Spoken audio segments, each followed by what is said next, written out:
नमस्कार सबैजनालाई हाम्रो ज्योतिष परामर्शको दिव्य लाइभ मार्फत हार्दिक स्वागत छ।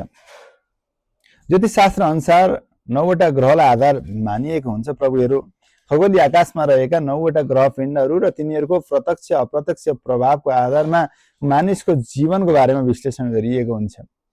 विशेष गरी ती 9वटा ग्रहहरू सूर्य, चन्द्रमा, मंगल, बुध, बृहस्पति, शुक्र, शनि, राहु र केतु, यी मध्ये 7वटा ग्रह भने धेरै चिर परिचित ग्रहहरू हुन्, किनभने यिनै 7वटा सुरुका ग्रहहरूको आधारमा हाम्रो हप्ताको बारहरूको नाम राखिएको छ। सूर्यबाट आइतबार, चन्द्रमाबाट सोमबार, मंगलबाट मंगलबार, बुध ग्रहबाट बुधबार, बृहस्पतिबाट बिहीबार, शुक्र ग्रहबाट शुक्रबार र शनि ग्रहबाट शनिबार, यसरी राखिएको हुन्छ। भने यी 7वटा ग्रह भने दृश्यमान आकाशीय पिण्डहरू हुन्।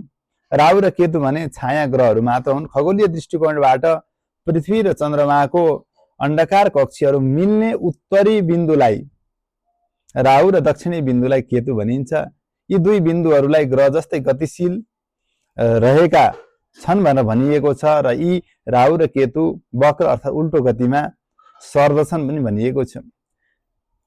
समय सँगसँगै केही वर्ष अगाडि ग्रहहरूको खोजी गर्ने सिलसिलामा सन् 1789 मा युरेनस, 1846 मा नेपच्यून र 1930 मा प्लुटो ग्रह पनि पत्ता लागेको तथ्यहरू बाहिरिएका थिए।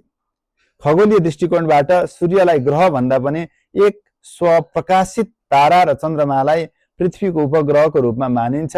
ज्योतिष शास्त्र अनुसार उनीहरूको सम्बन्धलाई राम्रोसँगले बुझ्न सजिलो होस् भन्नका निमित्त र उनीहरूको प्रभावलाई मानवीय जीवनसँग तुलना गर्नका निमित्त पनि ग्रहकै रूपमा विश्लेषण गरी 9वटा ग्रहको आधारहरू तय गरिएको छ। यस्तै यस्तै ज्योतिष विज्ञानसँग सम्बन्धित विभिन्न विषयहरू लिएर अब म निरन्तर ढङ्गबाट भिडियो मार्फत आउने गर्दछु। सबैजनाले सपोर्ट र सहयोग गरिदिनु होला। नमस्कार, जय शम्भो, राधे राधे।